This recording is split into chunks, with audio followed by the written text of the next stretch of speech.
Neal Battaglia, Saxophone.com. In this lesson I'm going to show you three things: the C major triad, the C major scale, and the C blues scale.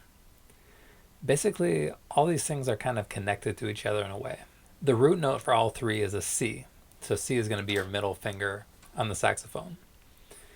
So let's start actually with the C major scale, and we'll relate the other two things to the C major scale. We're also going to associate the C major scale with numbers.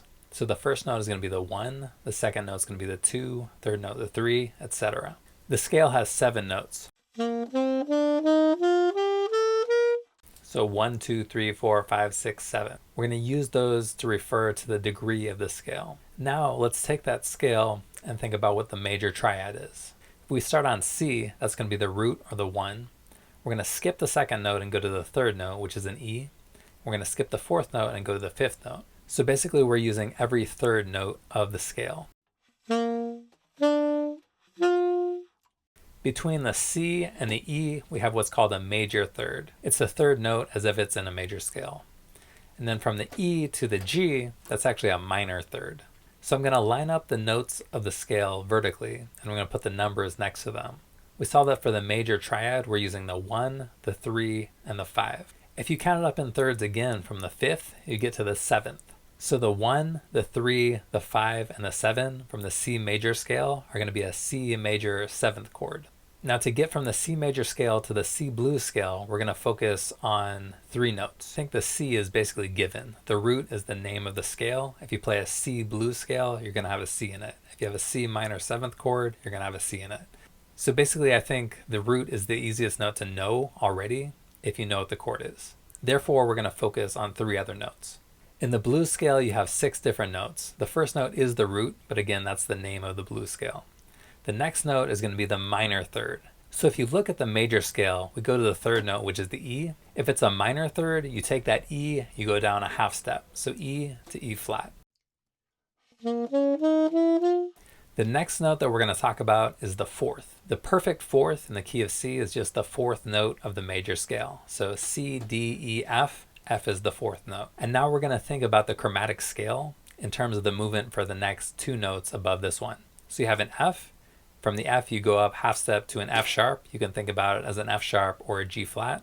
From the F sharp, you can go up to a G. So F, F sharp, G. Those are 3 more notes that are in the blues scale. So we had the root given by the name of the blues scale. We have the minor third, which we got by taking the major third and taking it down a half step. Then we went to the 4th and the 2 notes chromatically above that. So far we have the root, the minor third, the 4th, the tritone, and the 5th. That's 5 notes. We just need 1 more note. So back to the C major scale, the 7th note is going to be a B.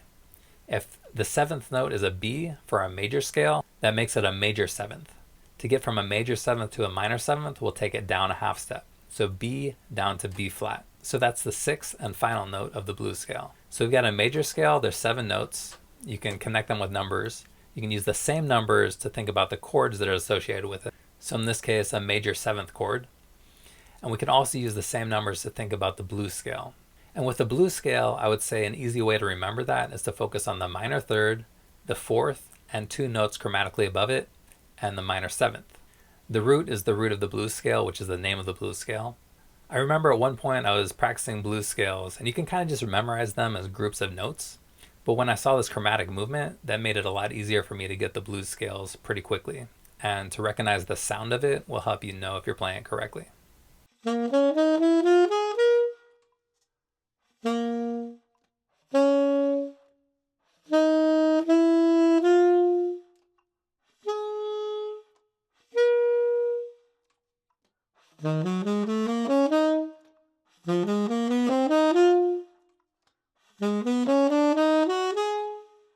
On Saxophone.com, you can find a class about different scales. You can find a class about chord changes. There's a beginning class called Saxophone Foundations. I also have a program called Saxophone Tribe where you can work through things with technique, basically moving your fingers with precision and developing how to play so that everything you play sounds better. There's a free beginning saxophone players group on Facebook that you can check out. Just go to the link and answer the 3 questions. You can get some feedback on your playing with the song of the month. You can talk to some other people who are also learning the saxophone, and you can ask some questions.